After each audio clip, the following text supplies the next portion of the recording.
J'ai réussi à m'infiltrer. Cette usine est abandonnée depuis 15 ans et je vais y entrer seule. 13 hectares, des couloirs, des tunnels, des ateliers fantômes. Ici, c'est le silence total. Je suis seule, ou presque. Je vais vous montrer ce lieu, son histoire, ses machines et ce qu'il en reste. Entrez avec moi.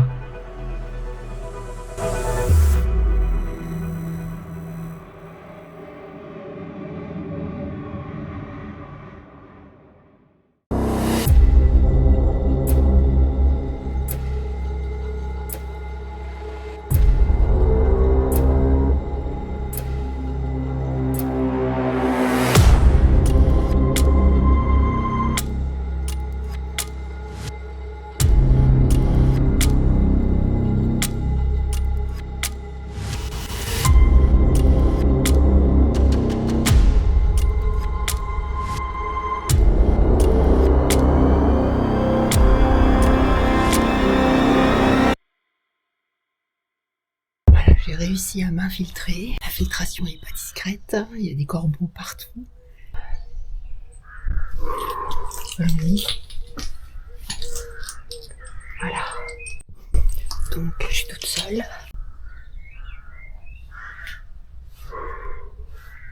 Maintenant, il faut que je trouve le moyen d'accéder. Putain, c'est énorme. Oh la vache, c'est toutes les archives. Oh la vache. Ici, on fabriquait des bas et des chaussettes. Une immense usine, un des fleurons du textile français, ouvert en 1819. Elle a été délocalisée en Italie suite à la crise et abandonnée depuis 2011.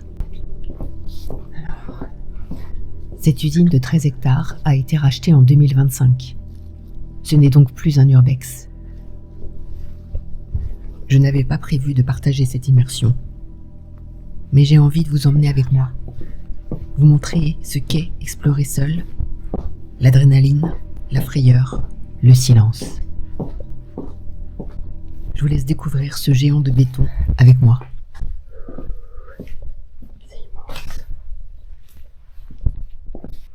En urbex, on ne passe jamais par la porte principale. Il faut contourner, escalader, chercher, trouver un passage. Ici, je dois trouver un tunnel souterrain qui va mener directement à l'atelier de production. Ouais, d'accord.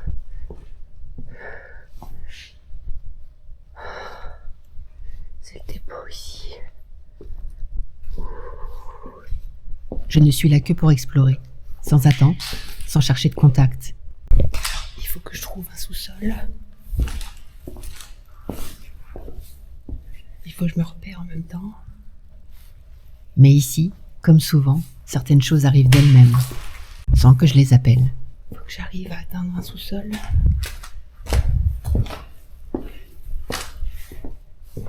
J'arrive à atteindre un sous-sol.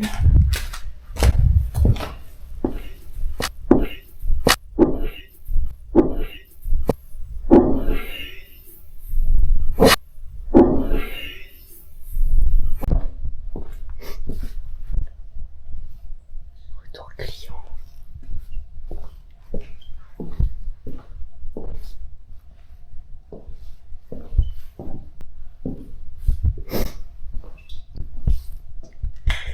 Par là.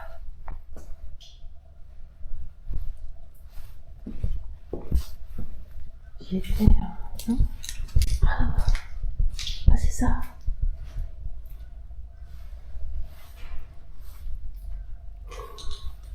J'adore l'urbex, mais il y a ces accès, ces descentes vers les sous-sols.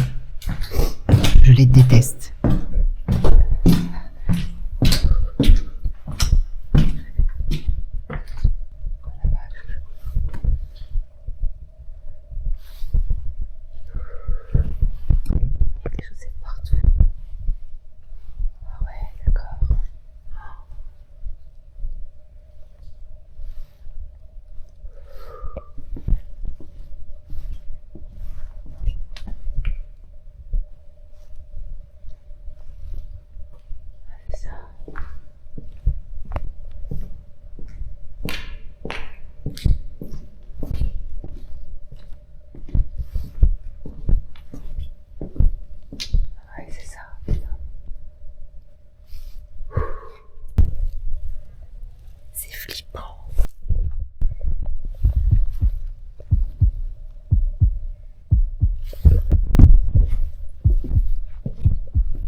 j'ai peur. Ah, ça me fait peur. Bon, il faut que je puisse retourner après ici. Oh la vache, faut pas se perdre, hein.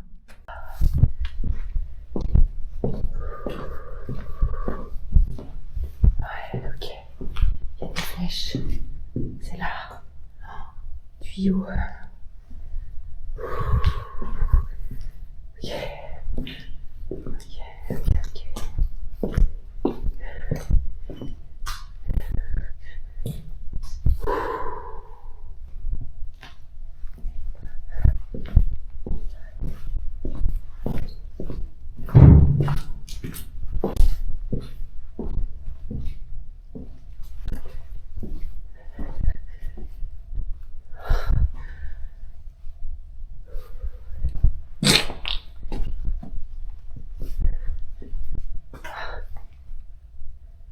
Ok.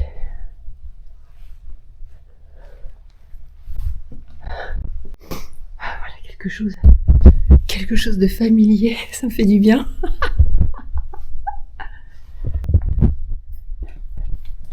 Voilà, on est dans l'usine alors là, c'est ça? Ok. Il y a la poussière, hein. Oh la vache, c'est grand. Toutes les machines, toutes les chaussettes. Oh la vache. Regardez, toutes les chaussettes.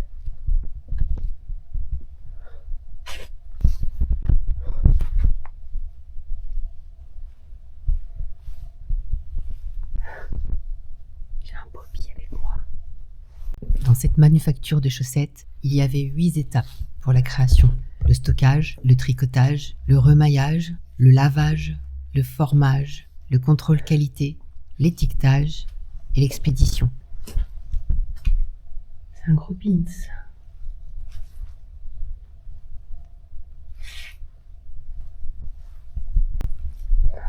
C'était retourné complètement. Les vieilles disquettes.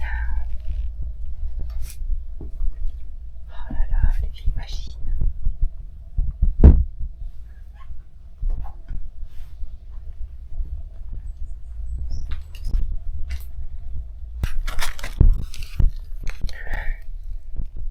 Coton, polyamide, nylon, 100% coton, soie. Ah bon, évidemment, ça a été bien fouillé avant moi.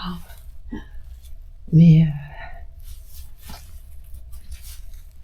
il y a toutes les étiquettes par terre. Ah. Les machines. Avec le fil encore.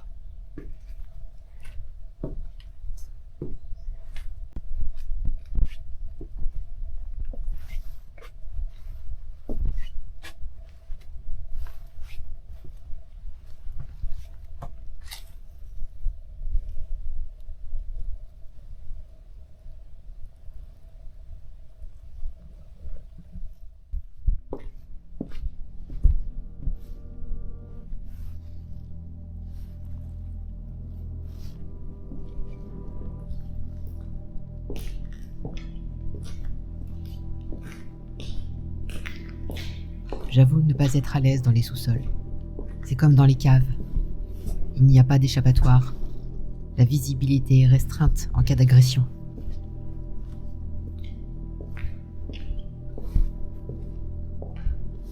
Malheureusement, les entrées sur des spots abandonnés se font souvent par les fenêtres ou par les sous-sols.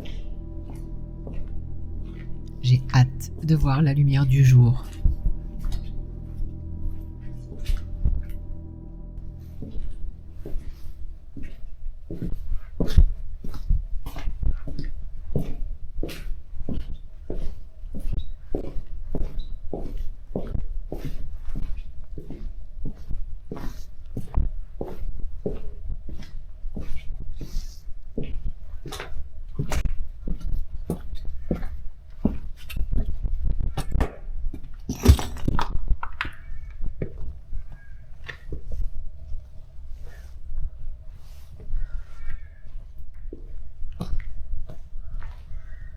Les usines ne sont pas les spots que je préfère. Mais il y a l'énergie d'hommes et de femmes qui ont laissé leur empreinte. Des heures à travailler dans le bruit constant des machines.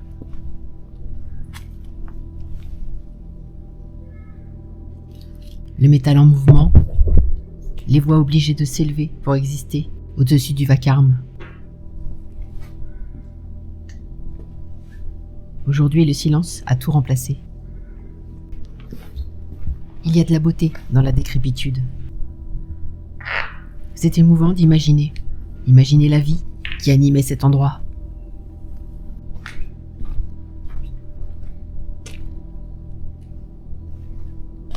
Maintenant, ce sont mes pas qui résonnent. Et dans cette immensité, vide, je suis seul.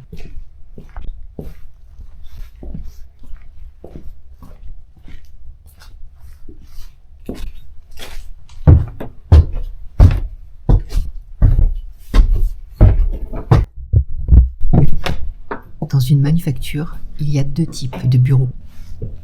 Les bureaux administratifs, qui contiennent la direction et la gestion. Ça, c'est les bureaux. Ça, c'est les bureaux. Mais qui sont situés dans des annexes aux alentours.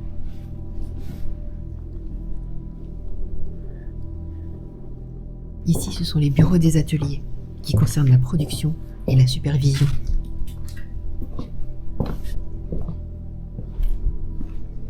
Ils sont au cœur de la production, raison pour laquelle ils sont accolés aux ateliers.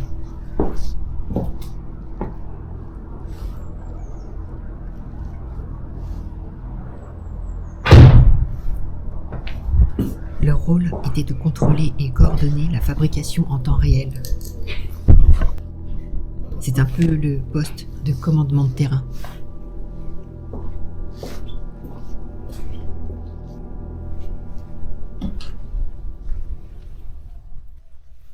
C'est un immense atelier de production. Toutes les machines ont été retirées. Peut-être parce qu'elles étaient plus importantes. On aperçoit les arrivées électriques et les rails métalliques au plafond qui servaient à alimenter les machines en électricité, souvent par le haut, pour éviter les câbles au sol.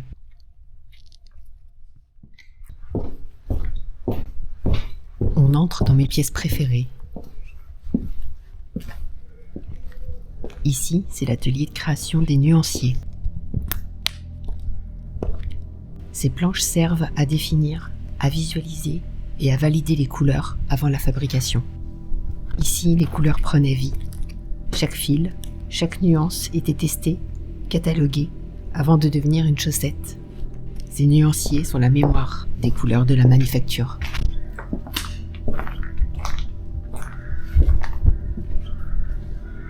Nous voici dans le cœur de la manufacture. C'est ici que tout prenait forme, l'atelier de confection.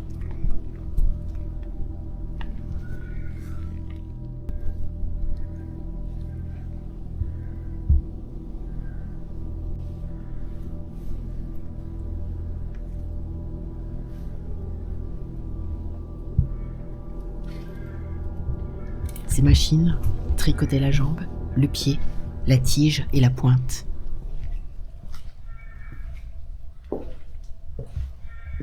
Cette enseigne de renom possédait jusqu'à 300 machines. Une machine produisait une chaussette toutes les 2 minutes, soit 400 par jour.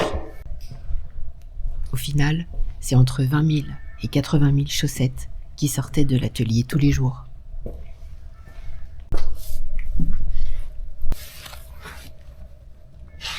Dans chaque exploration, je prends toujours un moment pour une séance photo. Cet endroit m'inspirait particulièrement. Une touche féminine, presque hors du temps en cette journée de la femme.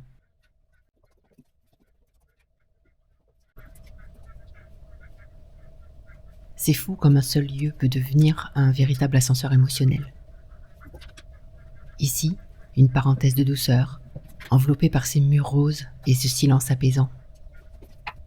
Alors que, quelques instants plus tôt, dans ce tunnel sombre, je faisais beaucoup moins la maligne.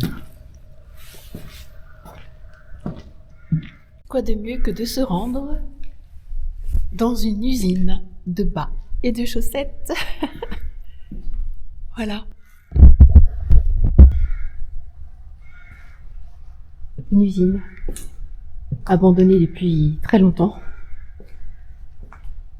Une fabrique de chaussettes de bas.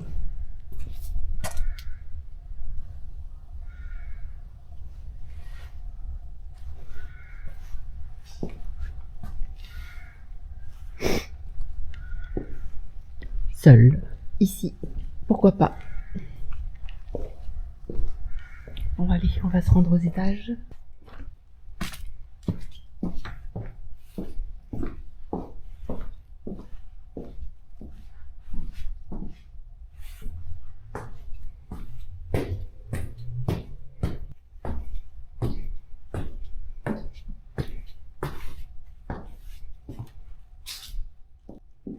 Les bureaux administratifs sont sur 2 étages, mais il y a encore d'autres annexes avec d'autres ateliers et bureaux. Le site est immense, 13 hectares. C'est immense. La visite aura duré plus de 2 heures. Cette usine est abandonnée depuis 2011 et va connaître une nouvelle vie. De nouveaux propriétaires viennent de racheter le site en 2025. Ce couple d'entrepreneurs a pour objectif de transformer l'usine en lieu de vie, de travail et de loisirs.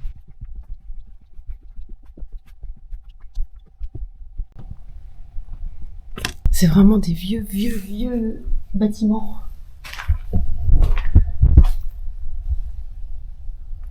Ce sera un lieu d'espace mixte qui servira d'atelier d'artistes, de bureaux, de studios. Il y aura un espace d'exposition et d'événements, et même quelques logements. Je suis ravie de l'avoir exploré avant sa renaissance.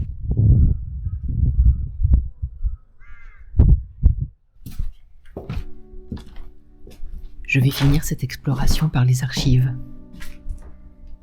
Ce site va bientôt être réhabilité, et pourtant, il reste encore tant de choses figées ici. C'est un sentiment étrange d'être le spectateur des derniers instants d'un lieu qui a fait vivre la ville pendant plus de 200 ans.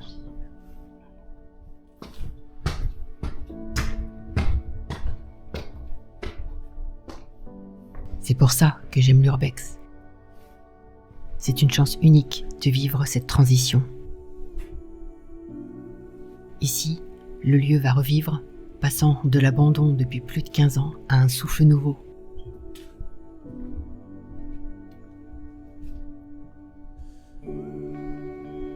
Mais parfois, j'arpente des lieux qui dépérissent dans l'indifférence la plus totale. Et nous, les urbexeurs, sommes les derniers témoins du passé. Nous partageons cette mémoire à travers nos photos et vidéos, et prenons un plaisir gorgé d'émotions et rempli de passion à vous les transmettre.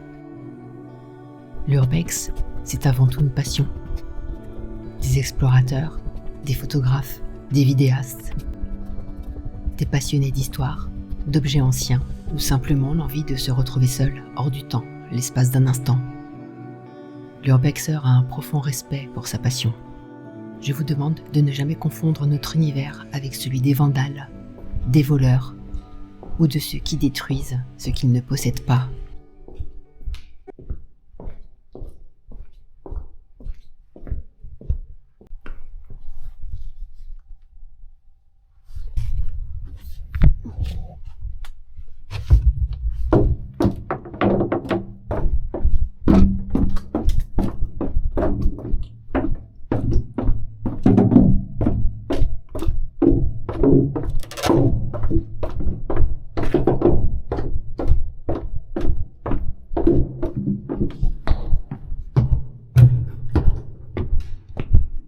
Ce n'est pas l'urbex qui est interdit par la loi, mais la façon dont on pénètre dans un lieu abandonné et ce qu'on y fait.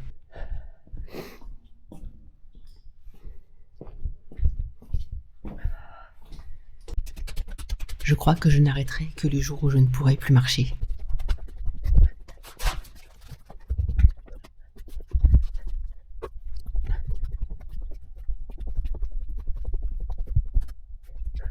L'urbex, est la seule passion qui permette de partager la mémoire de notre patrimoine.